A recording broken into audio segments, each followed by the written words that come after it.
each year, it feels like iPhone prices just keep on getting higher and higher and higher. And those last gen smartphones are starting to look a little bit more appetizing, as I should say. Because if we're being honest, iPhones, they haven't really improved that much. And the previous gen iPhones are just as good as the iPhones that are released now. But the question is, you've been staring at that iPhone 14 Pro for a minute now. You know, it might look a little tasty. But the question is, should you buy that iPhone 14 Pro in 2025? Let's talk about it. For starters, I've been using the iPhone 14 Pro for 3 years, so I would say I'm well versed in the topic when it comes to the iPhone 14 Pro.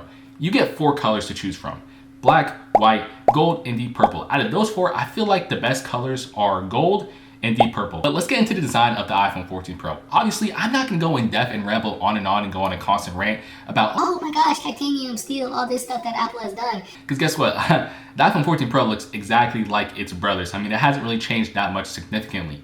Now, one thing worth mentioning is the fact that, yes, you're still getting thin bezels. You're also still getting that dynamic island you're looking for. And guess what? You're getting a 120 hertz OLED display. I mean, those are some nice things, right? In a 3-year-old smartphone. But 2 things that you are gonna see are missing are the action button or the fact that you don't get USB-C on this phone. You're still stuck with the lightning port. Moving on to performance. This thing coupled with the A16 chip and 6 GB of RAM, it absolutely still flies through iOS 18. I mean, I have no complaints. No stutters, no app crashes. My phone is still perfectly going strong in 2025. Alongside performance, we got battery life. Now, my battery health currently on this phone is sitting at 93%. And I can still make it through the whole entire day, finishing with about 15 to 10%. So, you know, I have a little bit left over. But I really don't do that many strenuous activities on my phone either. I mean, I pretty much just message people back, call people, check my email, occasionally, you know, surf the web, watch TikTok, YouTube, you know, media consumption in general.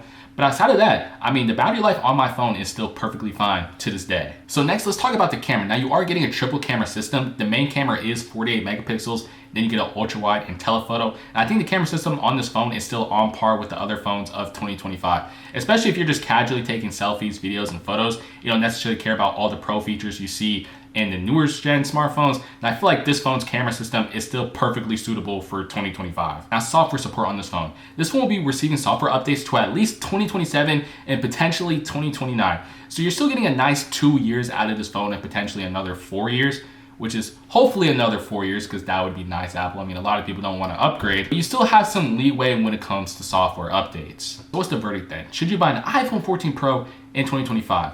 And I gotta be honest, this phone still has a lot of life left in it. But the question is, there's 2 main things that you should ask yourself when buying this phone. First of all, you're not gonna be getting Apple Intelligence. So if that's something that's really important to you, then you should probably take a look at that 15 Pro. Second of all, this is not a USB-C phone. This charges via lightning cable. So if those 2 things are deal breakers for you, then you should probably take a look at that 15 Pro. But outside of that, this phone is amazing to use in 2025. Especially if you're not trying to buy a pricier iPhone, but still have those features that the newer iPhones have. I feel like the iPhone 14 Pro can genuinely be a great option for the majority of people. But anyways, let me know what you guys think about the iPhone 14 Pro down below in the comments. I'll see you guys in the next one.